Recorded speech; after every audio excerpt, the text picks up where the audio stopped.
Welcome to Let's Talk Studio, a podcast focused on open conversations about workplace and community well-being. Today we're going to speak with Acharya Samita Rathor. From the humble origins of selling cigarettes, a path of transformation led her to the majestic Himalayas, immersing her in the sacred wisdom of traditional monks' existence. Now, whether it is through yoga postures, pranayama, philosophy, Vedanta, meditation, or simply breathwork, Samita is a wealth of knowledge. If you wish to know what is quietude on a Monday morning, or understand the 5 C's of relationship building, then watch on, because this podcast is for you. Let's talk. Hi, Samita. You know, there's a burning question in me that I must ask you, and the question is, you've started your career selling cigarettes, and then you moved on to living a life of a monk. How? And Some things in life are not planned, Brian. But I started my career with ITC selling cigarettes, and then I went on to advertising. And I worked for some of the best firms.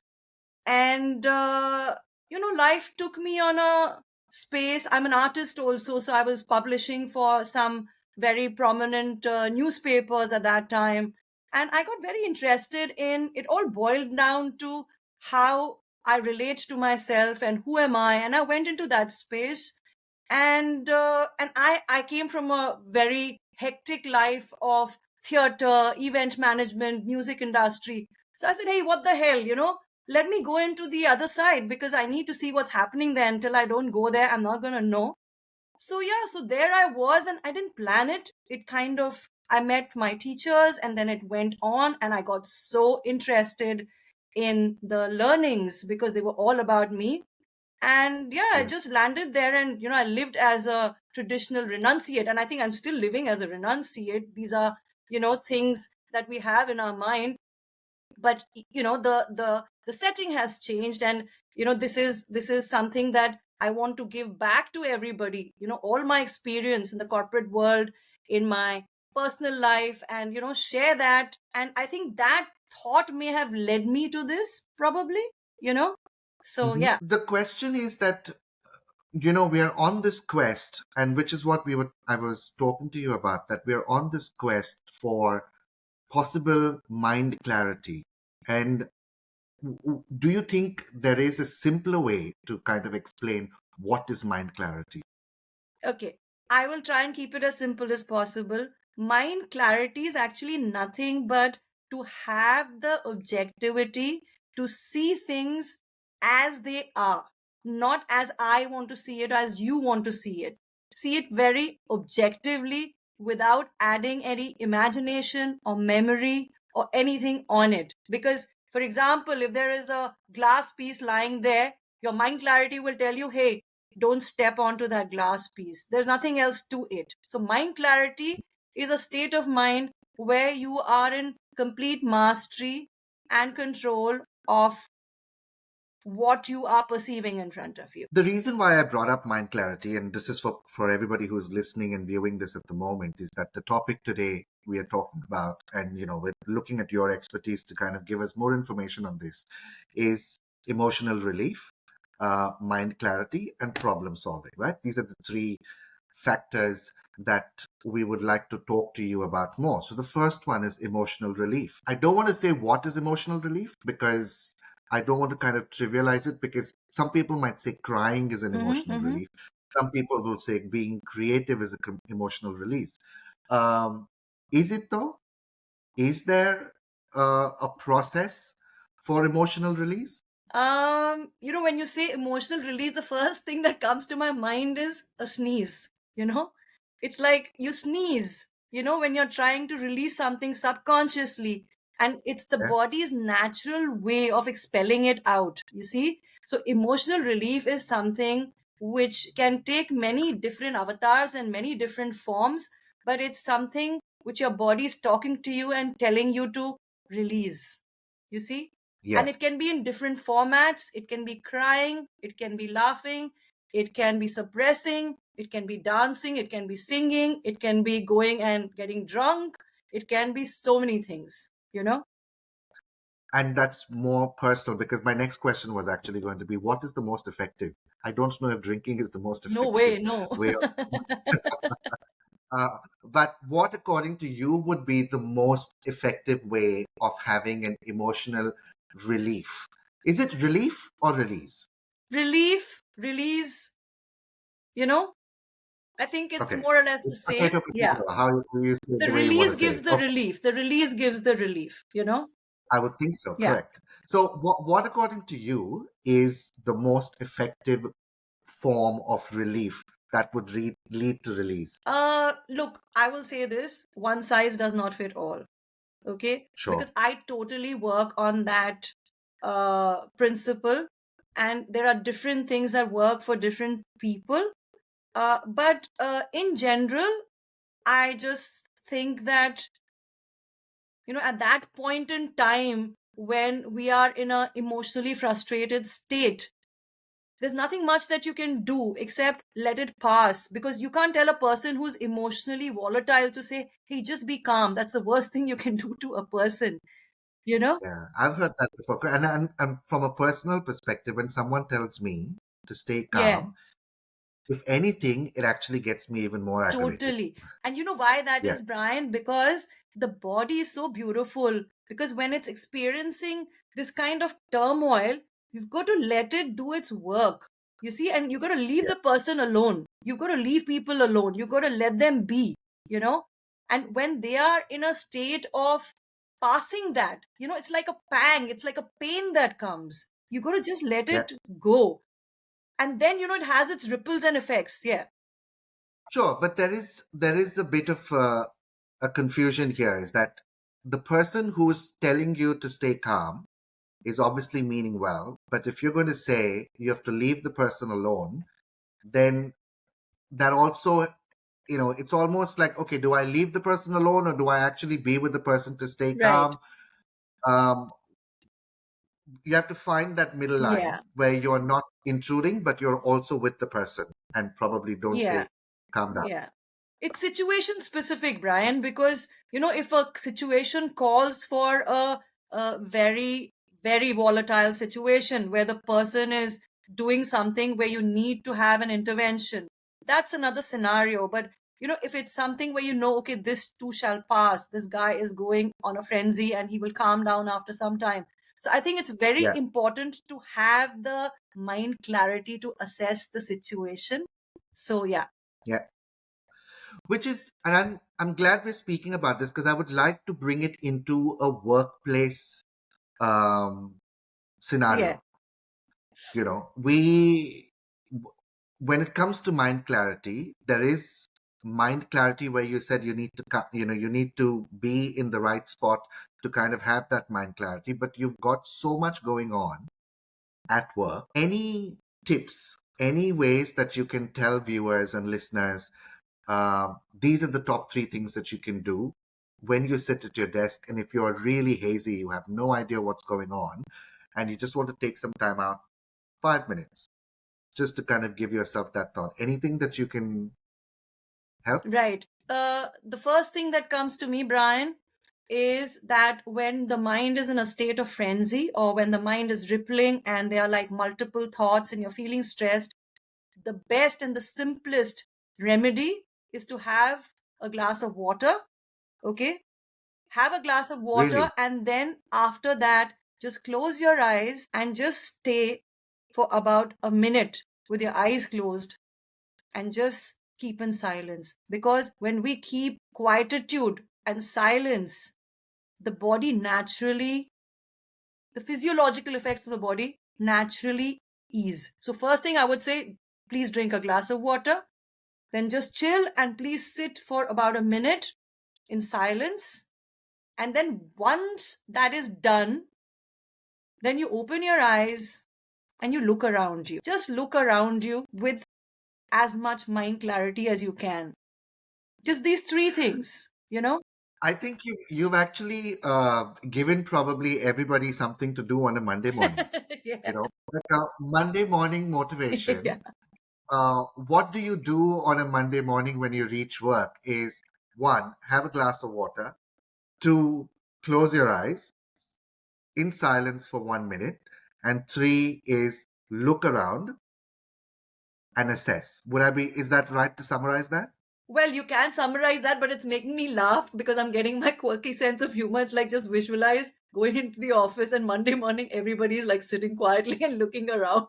It's like, what are you doing? Like, what are you doing on Monday But you morning? never know. You can actually, but it's as simple as that, right? Because the Monday morning frenzy is that you come in, oh, I've got emails, I've got Yeah, this, I've got that, yeah, I've got so many meetings. correct. But how many of us actually do, okay, I'm sitting, Yeah, have a glass of yeah, water, sit in yeah, silence for a yeah, minute, and then look around and assess? yeah. And I'm pretty sure the word that you have used, which is quietude, should probably become the next hashtag Absolutely. And you is know what, being Brian, in what also quietude. happens is when you're sitting like that, you're preparing yourself.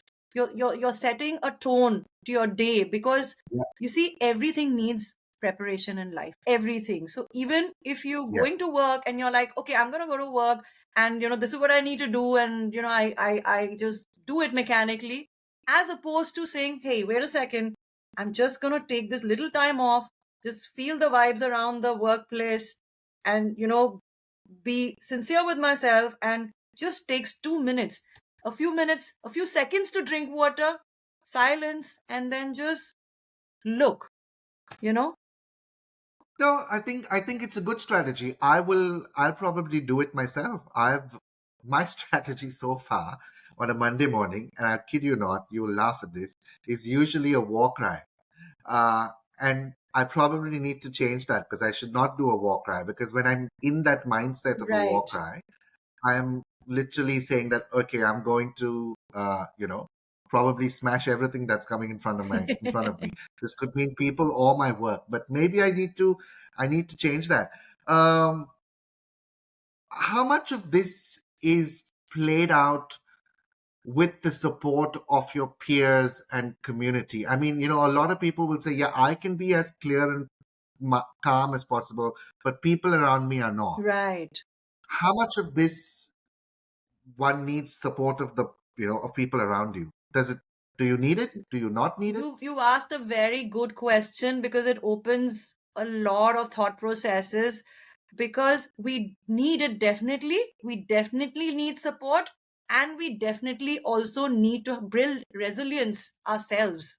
It's a Mm. combination of both, because when you are in alignment with yourself, and you are that sense of strength that you have inside, and then you need the support which is there outside of you from people, because there is a tuning fork effect, you see. And what I mean by that is that we are all I was going to ask you, what is a tuning fork yeah. effect? You're on a roll. First we've heard quietude, now we're hearing tuning fork I mean, effect. these are Okay, basics.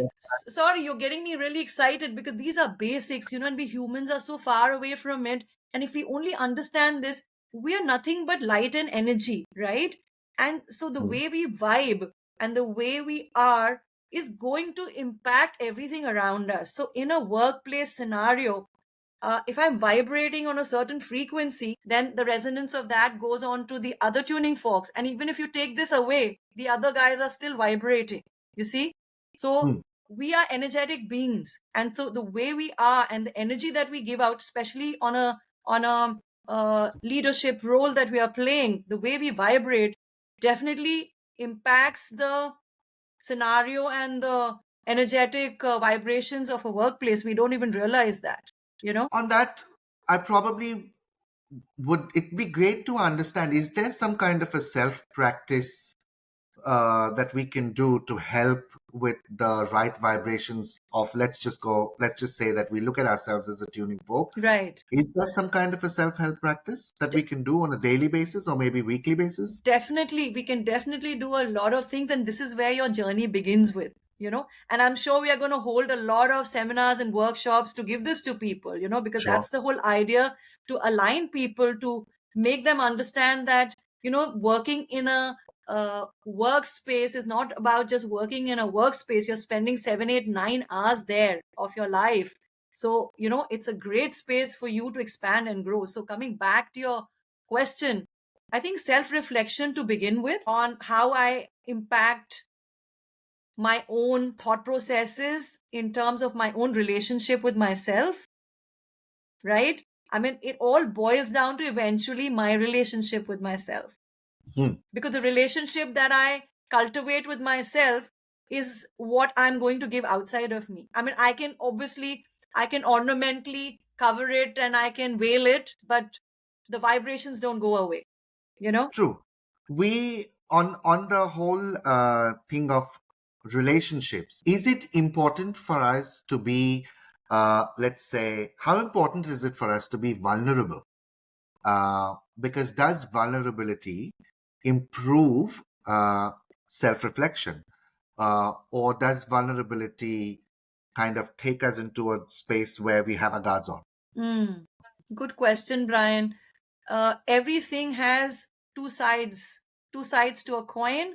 So, vulnerability is a very beautiful tool if we are able to see it with mind clarity, Hmm.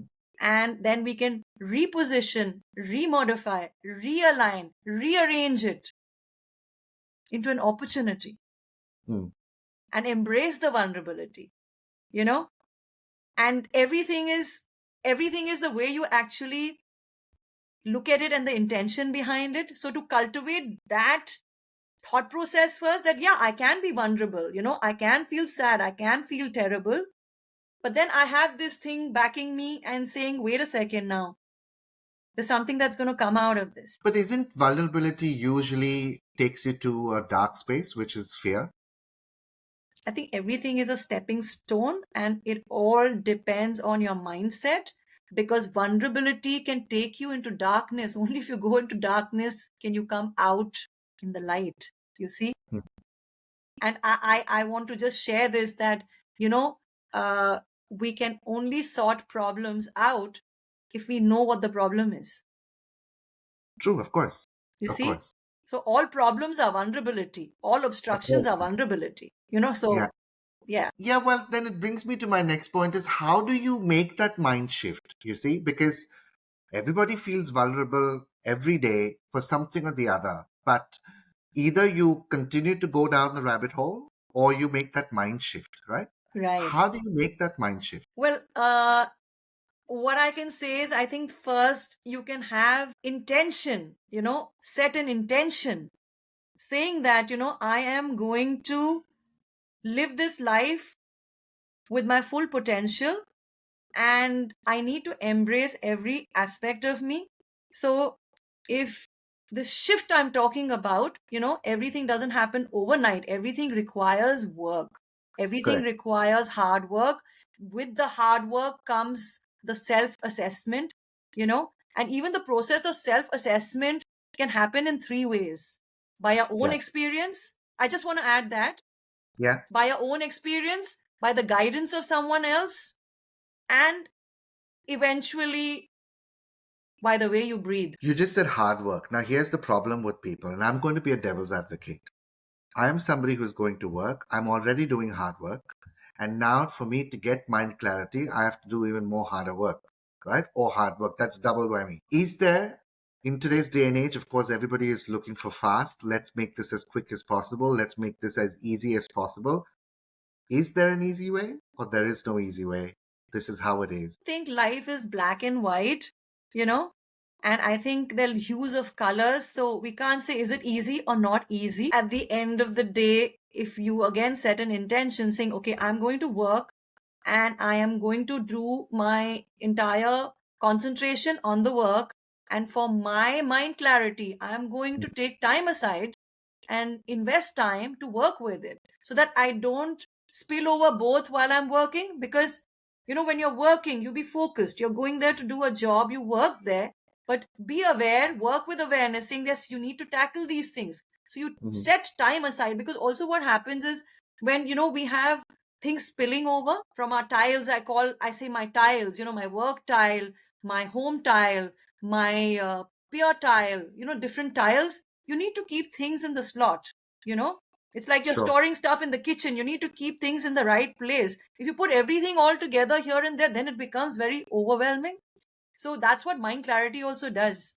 So Correct. yeah, yeah, And I guess that probably also helps with, mental fog, and is putting things in the right place the way it is, because then if you've got everything everywhere, then you're probably not able to manage it. Let's look at this, that you come into work and you've got so many things going on. I have an email, I have a meeting, I have this, I have that. I've also got people management and building relationships, and there's so many aspects in a day right. that one has to go to. um, how do you prioritize? I mean, of course, that's individual. I understand that. But is there a, I'm not going to ask you for any more tips and tricks, because I don't think there is a tips and tricks format, or like you said, there's no one size fits all. But how do you compartmentalize it? So they go, okay, this is my email time. This is my people time. This is my meeting time. But it doesn't happen that way, right? On a day to day Yeah, basis, because it's life and yeah, all these things happen at the same time. yeah, yeah. I What's have an your suggestion? answer. I have an Yeah. answer for that. Sorry, you finish what you're saying, No, then no, I'll. go for it. You have an answer. Okay. Very good. I'm glad you do.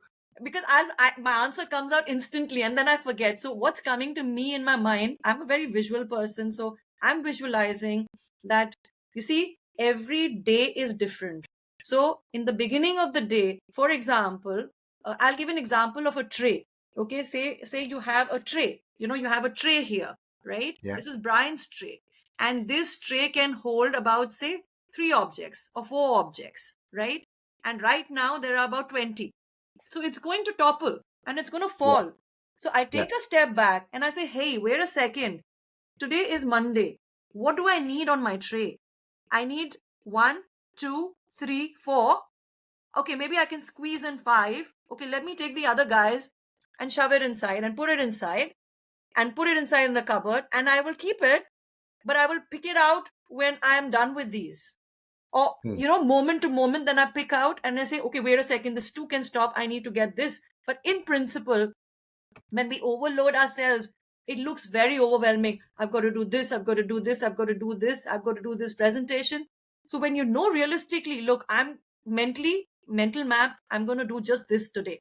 And then I'm going to go in the second half and see how the day goes. So you're literally living hour to hour technically, but you've made a blueprint in your mind that this is how you're going to operate.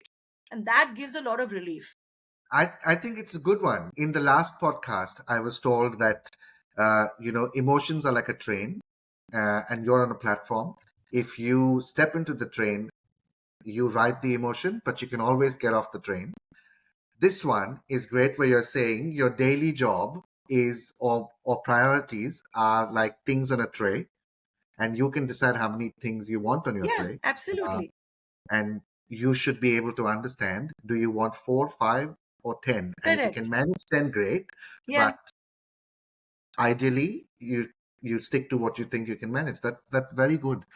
um, Brings me to my next question. For people who think that I do not have the power to decide how many things go on my tray because there are other people making that decision for me, do I have the power to say, can you elaborate a bit on that so that make it more simple? sometimes at the workplace, sometimes at home, sometimes in the community, what goes on in what's given to you as task, what's given to you as responsibility, Right. may not always be in your hand, Mm-hmm. right? Because it's outsiders or outside entities or people around you giving you that responsibility. At work, for example, your boss gives you, you need to do this, you need to do this, you need to do this. This is coming back to our entire conversation where we say, let's talk, right? Because we don't talk and we don't say, okay, stop right there. I think you have given me enough for the day. Correct. Do we have the power to say no? I know the answer is yes, we have the power to say no, but do we really have the power to say no? I think you have to weigh the situation at that point to see what mood your boss is in, or what the situation is, or how you're, like, you have to be so in the moment, Yeah. so present and so in the moment. And, you can't just say, look, that's enough. I can't do this. There are situations where you can't say that because you have a deadline. You have to do it, find a way to do it. I had a situation where My boss left me completely alone. I think at that time we were handling big fun, bubble gum, and we had associated with some cricketers. And I'm just giving an example. I was just left alone to do something, and it was 3 o'clock in the morning, and the presentation had to be ready at 8 in the morning. And there was a problem, and I called him, and he said, "I'm sleeping. Don't disturb me. Handle it." He was a lovely guy. He was one of my favorite bosses, but he said, "Handle it." I could have said no. I could have just done it. I didn't have a choice because I just did whatever I did, and whatever was ready was ready. But then, you there are certain situations where you really can't do anything. You Sure. have to But deliver. You also, have to I deliver. feel bad for you because, I mean, for what you're saying, but I'm not sure if I'm seeing it right. Because if I'm seeing that somebody from my team is working at 3 o'clock in the morning and I'm actually sleeping, and when I'm being called, I don't consider the person to be a good leader, because a good leader will walk the walk and talk the talk with their team, uh, and probably not say that I'm sleeping, you deal with it.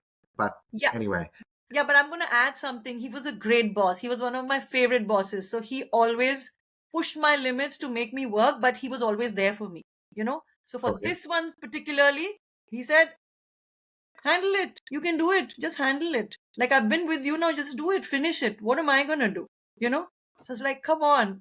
And there hmm, was nothing really that he could do because, he would just come there and hang around and that's it. It was a situation. So, yeah. yeah, I mean, like, I know what you're saying. It sounds terrible that what kind of a boss is this guy? He's sleeping at 3 in the morning and you're like, awake. So I mean, it wasn't like that, but yeah, he was a lovely guy. He was a sweetheart. Um, I probably, last couple of questions on this whole emotional relief and mind clarity bit, and I'm purposely bringing it into the workplace because that's where the largest number of support, the largest support is currently required. Right. With the culture of workplace non-existent wellness, with toxicity being so high, with work timings being so long, it is very hard for people to stay sane. It's very hard for people to give time to themselves, right? Yeah. At what point do you think people should now start paying attention, saying that, look, this is really beginning to affect my life outside of work? Right. Um, how do you kind of take that step back, and what do you do?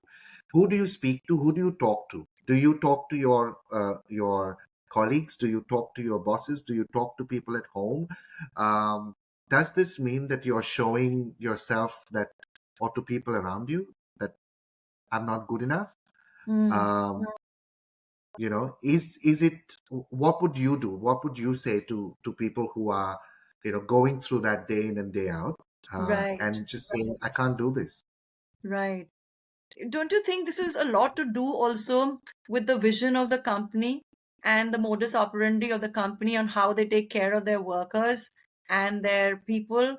Because, in situations like this, I think there should definitely be, how do I say this, but there should be provision for people who are working for you to maybe design a beautiful retreat for them, or maybe uh, do some beautiful inner work workshops where everybody gets together and collaborates and, has uh, they have the ability to create an extra space apart from just the workspace, because there are so many True. beautiful countries where, people work 3 days a week so that their productivity goes up. They're not packed and like just dumped with work, and then they just have no bandwidth to do anything else after that.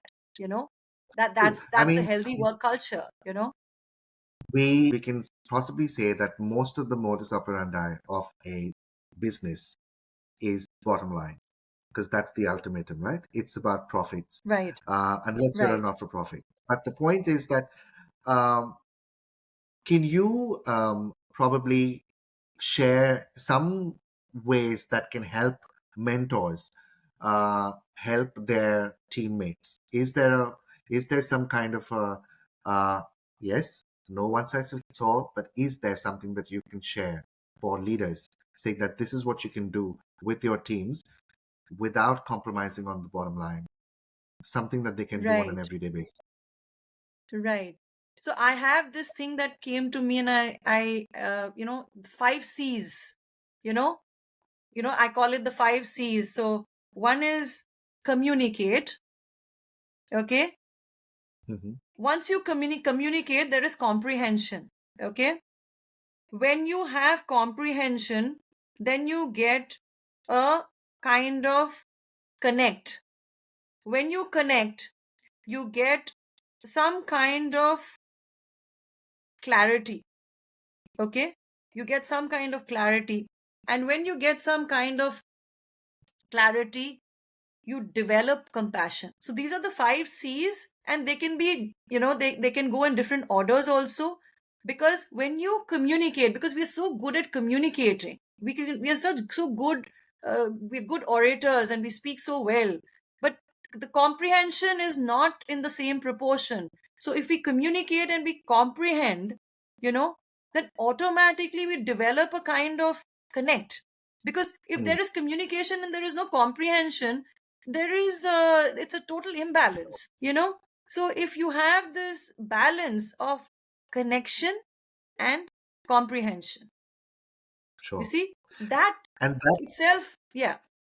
No, and that kind of brings me to exactly what Let's Talk is all about, right? Because Let's Yes. Talk is about making those connections. Let's Talk is about having those conversations Correct. and comprehending that, which is also what Let's Talk Day is all about, which is on October 10th. And we're saying that conversations change lives. So we're going to tell everybody that, make that effort, um, be compassionate, make that conversation, have that conversation with your teams, with your peers, with your leaders, maybe, Right. and and mark it. I say Let's Talk Day is on October 10th, but it doesn't just have to be October 10th. It can be every day. Absolutely. And productive talking is so beautiful. It's such a wonderful thing. And not empty vessels make the most noise. You don't want to be there. But, productive talking is so constructive. It's so beautiful. I mean, what can be better than that? You're making someone's life. So, talking is so beautiful. I can say that again and again. Thank you, Samita. This was great. I think we've got some great. I will say tips and tricks. I have to bring in the quietude, which is a great word. I have to Right. bring in the tuning fork and your five C's. So amazing! Thank you very much. This has been a great chat, and Thanks, Brian. we will be coming back to talk to you.